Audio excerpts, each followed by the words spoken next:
Boa noite a todos, irmãos, encarnados e desencarnados, presentes aqui na noite de hoje, na nossa amada casa de oração, a casa onde nos encontramos para sempre falar sobre o Cristo, a mensagem dele, o Evangelho e a doutrina espírita, que é o nosso manual de instruções da boa vida, do bom viver. Então, seguindo a programação da casa, primeiro peço permissão e o auxílio dos mentores da casa e do meu mentor espiritual na condução dos trabalhos da noite de hoje. Seguindo então a programação da casa, onde usamos o tema do Setembro Amarelo, viver é a melhor opção, diga não ao suicídio. Esse mês então a gente trabalha em cima da valorização da vida, da valorização da saúde, do ser integral, e falamos bastante também sobre a opção de dizer não ao suicídio. Então vamos trabalhar um pouco hoje sobre a questão de como que a maneira como nós vivemos a nossa vida, ela determina a nossa forma de viver. Quais são as maneiras como a gente vê a nossa vida?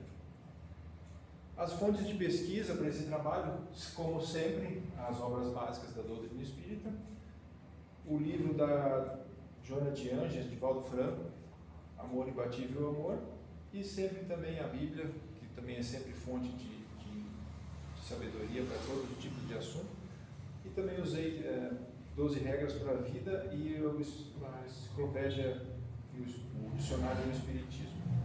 Tá? Setembro Amarelo, acolher e cuidar, mês da prevenção. Começamos primeiro com o trecho do Evangelho, capítulo O Suicídio é Loucura, capítulo 5. No item 14 ele começa nos falando, no Evangelho, que a calma e a resignação auridas da maneira de considerar a vida terrestre e da confiança no futuro dão ao espírito uma serenidade que é o melhor preservativo contra a loucura e o suicídio. No item 15, só se desespera quando nenhum termo, o espírito, só se desespera quando nenhum termo divisa para os seus sofrimentos, ou seja, quando ele não vê um fim, uma luz no fim do túnel para acabar com esses sofrimentos. E também, lá no item 16, ele nos fala das ideias materialistas, numa palavra, são os maiores incitantes ao suicídio. São elas, as ideias materialistas, que ocasionam a covardia moral. E a propagação da doutrina materialista é, pois, o maior veneno que inocula a ideia do suicídio na maioria dos que se suicidam. E justamente o Espiritismo torna impossível essa dúvida, mudando o aspecto da vida. Ninguém viola impunemente a lei de Deus que proíbe ao homem encurtar a sua vida. Comparando-se então os resultados que as doutrinas materialistas produzem com os que decorrem da doutrina espírita, somente do ponto de vista do suicídio será forçoso reconhecer que, enquanto a lógica das primeiras ideias materialistas que a ele, o suicídio, conduzem, a outra, que seria a visão espiritista, espiritualista, a experiência vai confirmá-la. Então, qual é o nosso conceito de vida? Como que a gente vê a nossa vida? O que a gente acha que é a nossa vida? E esse conceito, essa maneira que a gente vê vida, ela vai interferir na nossa maneira de viver, de encarar, de enfrentar e de entender a vida. Basicamente, nós temos dois conceitos que vão nortear todas as pessoas em sua forma de viver: o materialista e o espiritualista.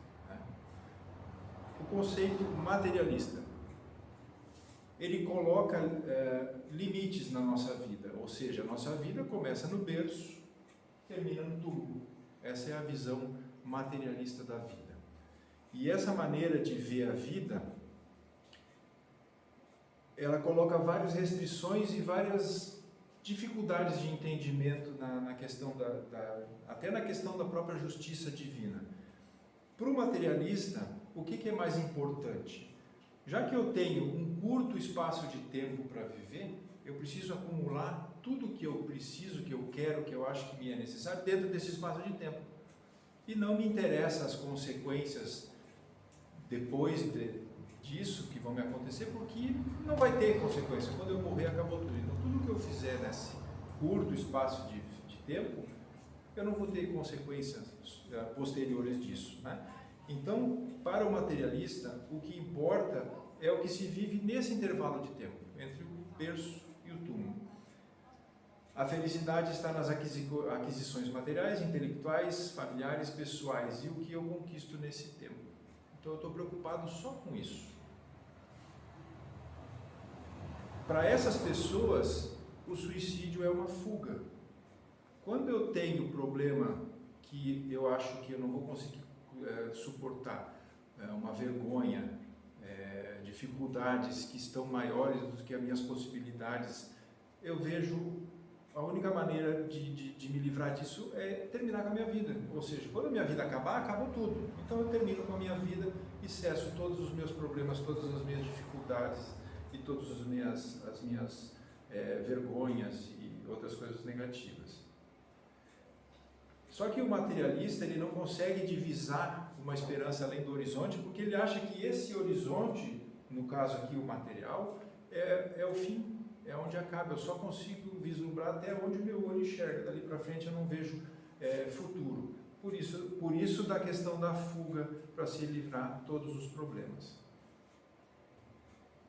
Nesse conceito materialista, ele é imediatista, é o agora que me interessa. Quando eu tenho um problema, eu preciso resolver ele agora. Se eu tenho uma dificuldade, eu preciso resolver agora. Se eu tenho uma vergonha, porque eu estou passando, um trauma, qualquer coisa, eu preciso resolver agora, né? E aí, com essa questão desse imediatismo, surge o pensamento hedonista e nihilista, ou seja, o hedonista é aquele que a única motivo da vida dele é a busca pelo prazer, pela satisfação pessoal, seja material, seja pessoal, seja sexual, física, sei lá qual que seja, mas ele busca só o prazer, o próprio prazer. E o nihilista é aquele que se joga na corda e diz assim, não adianta fazer nada porque vai ser assim mesmo, não tem o futuro, né? É o cúmulo do negativista, do pessimista. Porque para ele, o materialista, a vida é o resultado de um monte de combinações fortuitas. Ele não crê na existência de um criador, de um arquiteto que criou tudo isso e que fez tudo isso.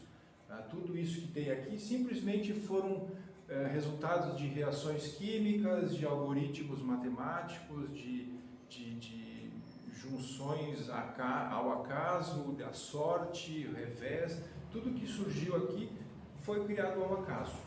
Não teve um motivo, uma necessidade para que isso acontecesse. A vida ela é apenas um aglomerado orgânico. E nada acontece fora desse aglomerado orgânico, ou seja, acabou a vida, acabou tudo. E aí a gente pergunta, qual é a perspectiva de crescimento e de melhoramento que essas pessoas terão? Quando elas acham que, quando o corpo físico acabar, não tenho mais nada pela frente, então, para que eu vou crescer? Para que eu vou aprender? Para que eu vou evoluir? É aquela coisa assim, o cara tem uma profissão, sei lá, ele é pedreiro, digamos assim, e ele está satisfeito com aquilo e não quer evoluir, não precisa. Aparecem oportunidades para ele, vai fazer uma engenharia, vai fazer uma arquitetura, vai estudar, vai fazer isso. Não, eu vou ser pedreiro a minha vida inteira, não vou perder meu tempo estudando uma profissão. Para mim, ser pedreiro está ótimo. Então, ele não tem perspectivas de uma melhora, então ele se acomoda nessa situação. E o materialismo, ele traz isso. A falta de visualização, de uma esperança no futuro, faz com que ele seja hedonista e nihilista, né? E a outra forma de ver, a outra versão, seria o espiritualismo. E o que vem a ser o espiritualismo? Ele é o estudo e análise de tudo que transcende a matéria. O que não é matéria entra no estudo do espiritualismo. Mas, e o espiritualismo, ele deixa de impor os limites da vida no berço e no túmulo. Ou seja, antes do berço já existia vida, depois do berço continuará tendo vida. Mas mesmo o pensamento espiritualista tem duas vertentes. Ele tem a vertente unicista, que é uma vertente que coloca o início da vida no berço, em alguns casos na concepção, tá? E aí depois essa vida não vai ter mais fim, ou seja, Deus vai me criar no dia do meu nascimento, ou no dia da minha concepção, e aí depois, mesmo depois da morte do meu corpo físico, o meu espírito vai continuar a vida dali para frente. Essa visão, ela já nos coloca uma perspectiva de consequências nos nossos atos aqui nessa vida, tá? Mas mesmo assim ela ainda deixa algumas coisas em branco que a gente não consegue explicar tendo esse tipo de visão, né? E uma delas seria a justiça de Deus. Como que ela fica sob essa visão, tá? Realmente essa visão ela tem um Criador, ela acredita que Deus que me criou, né? Apesar de ser naquele momento, e que esse Deus é justo e soberanamente bom. Mas se esse Deus é soberanamente justo e bom, por que uns têm tanto e outros não têm? Por que umas crianças nascem com degeneralidades orgânicas, físicas, mentais? Por que uns nascem em berço de ouro? Por que outros nascem em extrema pobreza? Esse tipo de visão, esse espiritualismo unicista que coloca o nascimento como o início da vida, ele coloca nas mãos de Deus essa escolha, essa definição em quem que vai ser punido e quem que não vai, e quem que vai ser beneficiado, né? Deus escolhe, ele vai ter defeito, ele vai nascer numa família pobre, ele vai nascer numa família rica, ele vai ser assim, ele vai ser assado. Ele coloca em Deus essa escolha. E aí, se a gente colocar em Deus essa escolha, onde fica a equanimidade desse Criador? Porque Deus, ele não é, a justiça de Deus não é igualitária, ela é equânime. Ela não é igual para todo mundo. Ela é o suficiente para o que cada um precisa. Como diz lá no Evangelho de Mateus, no capítulo 25, quando ele conta a parábola dos talentos, aí ele dá 10 talentos para um, 5 para outro e 1 para outro. Ele não fez isso porque ele acha que todos os 3 eram iguais e escolheu, eu vou te dar 10, vou te dar 5, vou te dar 1. Não, ele deu 10 porque tem 10, porque aquele 10 teria condições de fazer o que ele fez com aqueles 10. Assim como o de 5 e assim como ele fez com o de 1. Ele sabe que se ele tivesse dado 10 talentos para aquele a quem ele deu 1, aquele não teria capacidade de duplicar aqueles 10 talentos. Então, cada um ganhou dentro da sua possibilidade. E essa é a equanimidade da justiça de Deus, né? E se a gente deixar essa visão unicista nas mãos de Deus, a definição e a escolha da missão e das capacidades de cada um, a gente estaria tirando o equilíbrio e a lógica desse Deus. E temos também o espiritualismo pluricista, que é aquele que coloca o início da vida no momento da criação do espírito. Onde, quando foi essa criação, nós não sabemos. E provavelmente só ficaremos sabendo lá muito na frente, quando nós formos espíritos puros e evoluídos. Agora nós não temos a capacidade de entender. Então a vida se inicia no momento que Deus cria o espírito. Criou o espírito Carmen, criou o espírito Altamiro, criou o espírito Vitor. Naquele momento a vida se inicia. E aí ele evolui, passando pelo berço, passando pelo túmulo e segue para frente. Uma coisa que eu esqueci de falar, no espiritualismo unicista, só há uma passagem no planeta Terra, uma existência. Vamos fazer assim, vida é o total, a existência é o nosso tempo aqui nesse planeta, né? No unicista começa no berço e termina no túmulo. No pluricista, essa existência vai ser esse espaço de tempo entre túmulo e berço. Então, no unicista só temos uma passagem pelo planeta Terra. A gente nasce aqui no planeta Terra, termina, quando morre a gente vai para o plano espiritual, mas não voltamos mais para o planeta Terra. No pluricista, pelo fato de ter esse início muito anterior, a gente vai vir várias e várias vezes nesse e em outros orbes, em outros planos evolucionistas. E esse espiritualismo unicista é o pensamento espiritista. A doutrina espírita trabalha com esse conceito de espiritualismo pluricista. Por quê?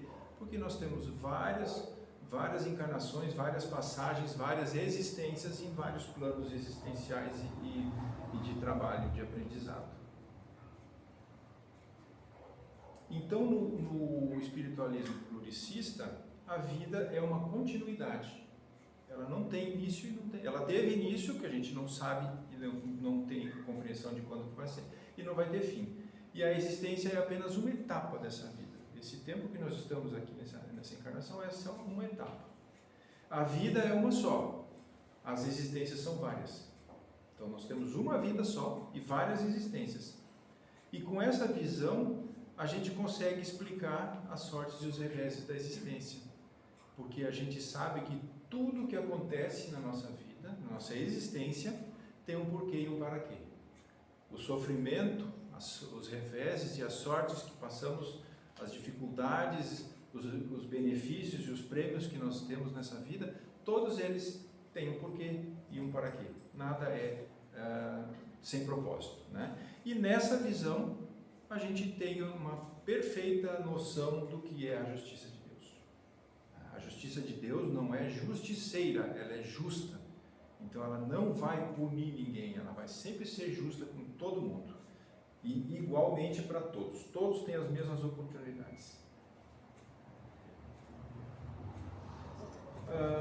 Tendo entendido isso, a diferença, a maneira de ver, então a gente percebe que o materialista vai interpretar a questão do suicídio por uma ótica, o pluricista e o unicista pela outra ótica, né? Então, falando diretamente do suicídio, ele é um ato de interromper a vida nessa existência, né? Que para o materialista é a única, para o espiritualista é uma delas, e ele denota uma falta de consciência do ser espiritualista, das consequências, o que também não deixa de ser uma fuga, né? Porque ele está querendo se livrar dos problemas que ele está passando por essa vida, assim como o materialista também pensa, mas é uma fuga que termina com um sofrimento, né? Porque o materialista acha que quando ele morreu acabou, ele vai se matar e não vai ter consequências e não vai sofrer mais com isso, mas o espiritualista vai, ele sabe que vai arcar com as consequências desse ato, tá? Para a visão espiritualista pluricista, que também é a espiritista, também vai ser uma fuga comprometedora, porque ele vai comprometer a existência atual, que deixou de ser seguida, né? A gente tinha planejado uma existência com algumas provas, algumas coisas que a gente deveria de passar, mas a gente acabou interrompendo esse planejamento através desse ato do suicídio, né? E isso vai gerar um comprometimento para a gente, que deixou de ser seguido e vai condicionar o suicídio a um resgate. E esse resgate, ele tem uma necessidade reparatória, não punitiva, reparatória. Essa é a grande questão. Esse resgate não é uma punição, é uma reparação desse grave erro que foi cometido. E as consequências do suicídio? Lá na pergunta 957 do Livro dos Espíritos, Kardec pergunta quais seriam as consequências do suicídio. E aí os Espíritos deixam bem definido que elas são diversas e não são iguais. Elas não são iguais e nem determinadas, ou seja, não existe uma receita de bolo. Tu se suicidou, tu vai passar por isso, por isso e por isso. Não. Cada caso é um caso. Vários são os determinantes para essas consequências. Os fatores de risco, o local e a situação onde aquele espírito suicida estava envolvido, estava inserido, as situações por que ele passou, o grau de entendimento evolutivo, espiritualizado, materialista que ele tinha, e tantos outros também, né? Então, O que ele deixa claro, o que Kardec deixa claro, é que o espírito que tem esse entendimento espiritualista, quando ele vai para lá, o sentimento que mais vai afetar ele é o desapontamento. Porque como ele acabou com a vida dele pensando, eu não consigo dar jeito mais na minha vida, não consigo mais suportar isso, eu vou acabar com a minha vida. Ele acaba com a vida física, mas não acaba com a vida dele, ele acaba com a existência. A vida continua. E aí ele se vê no mundo espiritual, no plano espiritual, vivo e com os mesmos problemas que ele tinha, que ele deixou aqui, que ele queria ter deixado aqui. Vão estar junto com ele lá também. Tá? Então é o desapontamento que vai ser o sentimento que ele vai ter mais conflito lá, é justamente o desapontamento. Mas a sorte não é a mesma para todos, dependendo das circunstâncias. Alguns espiam a falta imediatamente, outros em nova existência, e que será o pior do que aquela que está em curso que interromperam. Então cada um vai ter as suas consequências conforme as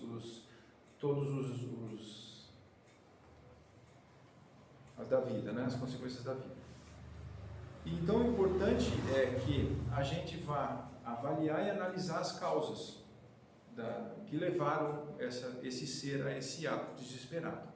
E essas causas, elas devem ser cuidadas, não elencando as dificuldades e os sofrimentos pelos quais ele vai passar a se cometer. Elas devem ser analisadas e tratadas como elemento profilático. Então eu tenho que descobrir o porquê que essa pessoa está sofrendo e dizer para ela, ajudá-la a curar essas dores e não ameaçar essa pessoa com o sofrimento que ela vai passar depois do ato acontecido, né? Então elas devem ser cuidadas como elemento profilático para que a pessoa recupere a consciência e a visão da vida, para que faça com que ela desista de praticar o suicídio, cuja consequência não será aquela que ela imagina, principalmente a frustração, que ela vai terminar a vida achando que vai se livrar do problema e vai se ver em outro lugar com os mesmos problemas. E quais são esses fatores de risco que levam o ser a esse tipo de atitude desesperada? Os transtornos. Primeiro nós temos os transtornos mentais, que acabam se transformando em transtornos comportamentais, que são a depressão, que é a doença do século, né? Hoje os estudos já dizem que a depressão está matando mais gente do que as doenças coronárias. Tá? E essa depressão ela pode ser tanto a patológica quanto a circunstancial. A patológica é aquela depressão que é causada por deficiências físicas, problemas orgânicos, hipovitaminoses e outros problemas de saúde que acabam gerando estados depressivos. E a circunstancial, que é aquela da circunstância, a pessoa se sente só, se sente desamparada, se sente menosprezada, sofrendo bullying, aquela coisa toda, né? Temos também os vícios, os vícios comportamentais, o cara que é viciado em comida, viciado em sexo, viciado em adrenalina, viciado em aventura exagerada, e os químicos, né, as drogas, também podem gerar esses transtornos mentais que viram comportamentais. E a personalidade. E quando a gente fala em personalidade, a gente está falando na personalidade que seria uma intuição, uma sensação do histórico das vidas passadas. Aquela pessoa que tem, aquela pessoa tem uma personalidade muito agressiva, ou seja, ele pode ser, essa agressividade pode ser digamos assim, um saldo acumulado de existências passadas. Aquela pessoa tem uma personalidade muito, ele é muito brabo, ele é muito esquentado. Quem sabe se ele já não era assim em outras vidas passadas, né? Nós temos também os fatores socioambientais, né? A pressão socioeconômica, aquela pessoa que tem a necessidade de vencer economicamente na vida, tem que ter a sua casa, tem que ter o seu carro, tem que comprar uma lancha, tem que comprar um avião, tem que comprar um helicóptero, aquela coisa, sempre tem que ter. Uma coisa que é a perda do senso de utilidade. Isso aqui vai se tornar logo um dos maiores problemas da humanidade, por conta das inteligências artificiais. É uma coisa que já está sendo trabalhada muito nas grandes organizações do mundo que cuidam da parte social. Por quê? Com a chegada de cada vez mais modernas inteligências artificiais que estão tomando o emprego e vão tomar ainda muito emprego de muitas pessoas, porque os serviços e os produtos vão se tornar mais abundantes, mais baratos e mais práticos pelo fato de serem produzidos em grande escala pela inteligência artificial. Muita gente vai perder o emprego. E essas pessoas, ficando sem emprego, elas vão perder o seu senso de utilidade. Você imagina um pai de família que foi a vida inteira provedor, que trabalhava para levar o alimento para dentro de casa. Hoje ele não vai ter mais emprego. Mesmo que haja o que estão falando do tal do salário social, que o governo vai pagar para essas pessoas se manterem, mas ele vai se sentir inútil. Ele precisa de produzir, ele precisa fazer as coisas acontecerem. Ele vai ter esse senso de inutilidade, ele vai perder esse senso. Isso vai gerar transtornos mentais que vão acabar virando uma depressão e podem levar ao suicídio. Outra coisa é o isolamento social, aquelas pessoas que se sentem às vezes menores, se sentem menosprezadas e acabam se isolando socialmente, vivem sozinhas. E outra coisa também é a exposição ao suicídio de outras pessoas.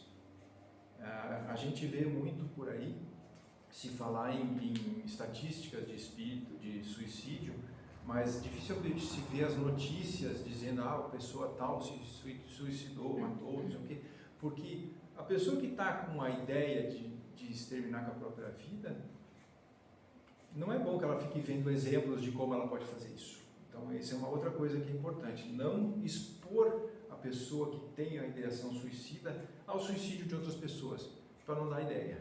Né?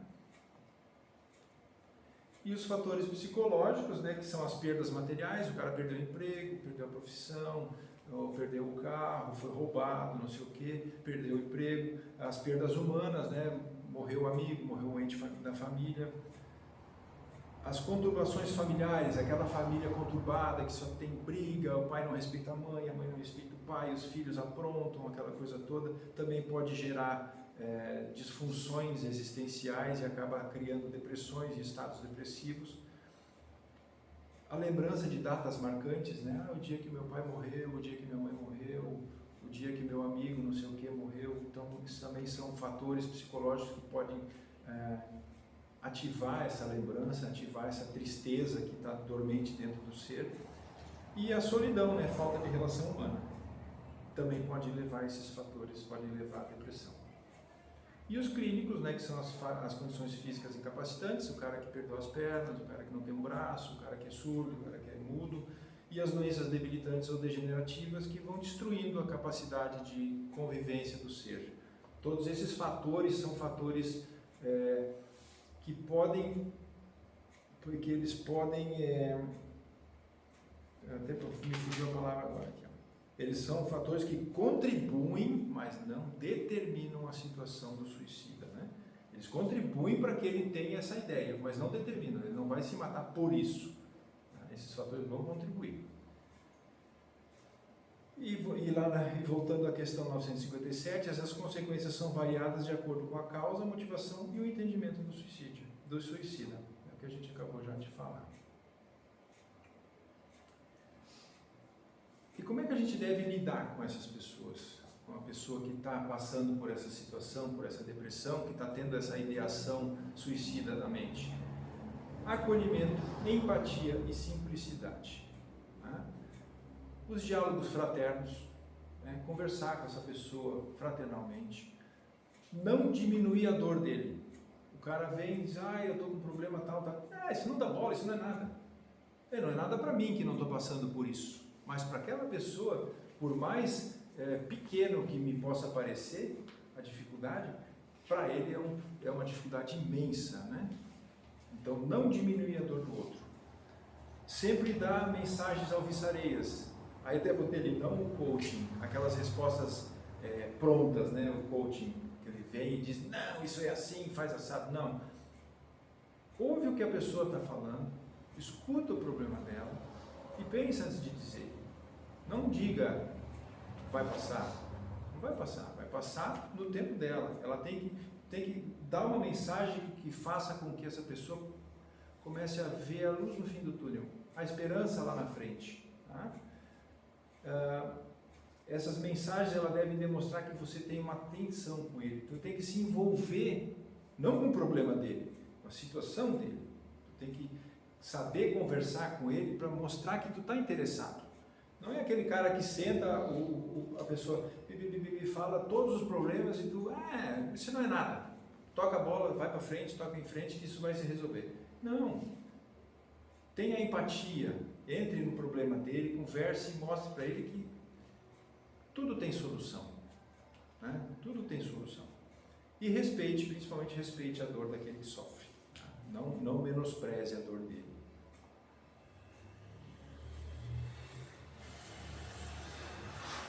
Ou seja, jamais elenque as consequências danosas do ato. Se tu se matar, tu vai pagar. Deus vai te punir.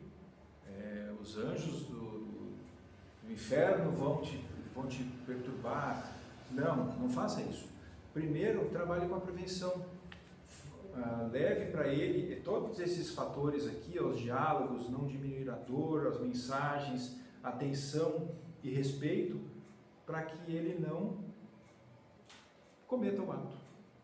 Né? Então, não tire da cabeça dele essa vontade pelo medo. Não imponha nele o medo, tu vai fazer isso, tu vai pagar por isso. Não. E faça com que ele pense antes de produzir esse ato e mude de ideia. E os que ficam? Os parentes, os amigos daquele que comete o ato. Como que a gente deve tratar eles, né? Primeiro, a gente também não deve enfatizar o possível ou provável sofrimento, né? Dependendo da visão religiosa de cada um, né? O cara matou, ele deve estar no inferno ardendo. Não faça isso. Não vai trazer nenhum benefício. Né? Deixe claro que a pessoa que se suicidou deve estar frustrado porque ele percebeu que o suicídio não resolveu o problema dele. Né? Ele continua vivo e continua com os mesmos problemas que ele deixou aqui. A vida continua. Ele terminou com a vida, com a existência, ele matou o corpo. A vida continua. E a misericórdia de Deus nunca fica aquém da justiça de Deus. Ou seja, Deus sempre é misericordioso e justo com todos. Na pergunta 961 do Livro dos Espíritos, qual a sensação no momento da morte? O cético, que é o materialista, que não acredita em nada, né? Vai acordar lá do lado espiritual, ele vai estar na dúvida. O que eu estou fazendo aqui? Eu não tinha me matado? Era para eu estar morto, não era para eu ver nada. O que está acontecendo aqui? Então, para o cético é a dúvida. Para o culpado, aquele que cometeu o erro, sabe que cometeu o erro, que seria, no caso, a visão espiritualista unicista, ele vai estar com medo. Putz, eu fiz uma coisa que eu não devia ter feito, eu vou pagar por isso agora, né? Então ele vai estar com medo. E para o homem de bem, que teoricamente é a visão espiritista, né? Ele vai ter a esperança. Eu cometi um erro, eu estou aqui para resolver esse meu erro, trabalhar para não acontecer isso de novo, e depois eu volto e tento mais uma vez, até dar certo. Né? A esperança. Na questão 230, ele nos diz que o espírito evolui no mundo espiritual em conhecimento. Lá no mundo espiritual a gente estuda e aprende, mas a gente vai colocar em prática o que a gente aprendeu lá, aqui na matéria. Nós vamos estudar lá e fazer a prova aqui. Né? E na pergunta 132 é qual é a finalidade da encarnação? Para uns prova, para outros missão. Então todo mundo vem para esse mundo ou para pagar uma prova, uma dívida de uma reencarnação passada, ou vem com a missão de ajudar ou a si ou os outros. Né? Ninguém está aqui para sofrer, e sim para aprender. Estar na Terra é uma oportunidade redentora, e o suicídio seria o descumprimento do trato com o Criador. Eu fiz um trato com ele, eu vou lá para o planeta Terra para fazer isso, para cumprir tal missão, para redimir tais erros, e não cumpri. Né? Na pergunta 258, Kardec pergunta se somos nós, espíritos lá na erraticidade, que escolhemos as nossas provas que vão suceder aqui no curso da Terra. Ele diz que sim, é o próprio espírito que escolhe o gênero das provas. E nisso que consiste o nosso livre-arbítrio. Eu estou lá na erraticidade, eu sei os meus erros, os erros que eu cometi, eu sei o que eu preciso fazer para redimir esses erros, e eu vou escolher as provas que vão fazer com que eu aprenda a redimir esse erro. Né? É nisso que está o meu livre-arbítrio. Então não é Deus que impõe as tribulações da vida como castigo, não, de jeito nenhum. Nada ocorre sem a permissão de Deus, mas Deus é justo, é soberanamente bom. Ele não vai punir ninguém, ele vai te dar a oportunidade. Dando ao Espírito a liberdade de escolher, Deus lhes deixa a inteira responsabilidade dos seus atos e as consequências de que eles tiverem, né? Que eles têm. E aí ele pergunta na 259, do fato de pertencer ao Espírito, a escolha e o gênero das provas que deve sofrer, seguir-se-á que todas as tribulações e experimentos da vida nós a previmos e escolhemos, ou seja, tudo que a gente escolher de prova lá na erraticidade, quando a gente vier para cá, a gente é obrigado a passar por isso? Não, todas não, porque na medida que eu vier para esse planeta, conforme as minhas atitudes, os meus pensamentos, o meu aprendizado, eu posso pular algumas. Eu estipulei que com 20 anos eu vou perder um braço para cobrir tal prova, mas antes dos meus 20 anos eu fiz muita coisa boa, eu aprendi muita coisa. Eu posso só quebrar o braço, não preciso perder ele. Lógico que isso é um exemplo bem simplório da situação, mas é isso que acontece. Conforme a minha atitude, eu posso diminuir as provas que eu escolhi passar. Eu posso pular de ano, eu posso pular do segundo para o quarto ano direto, do quarto para o quinto ano direto, se eu for bem na escola. E assim, o importante é que a gente deva reavaliar os nossos conceitos existenciais, para saber que a vida material não é a minha vida integral. Não é a minha vida integral. A vida material é apenas uma parte da minha vida. E que eu continuarei vivendo como já vivia antes de estar aqui. E viverei ainda mais depois do que está aqui.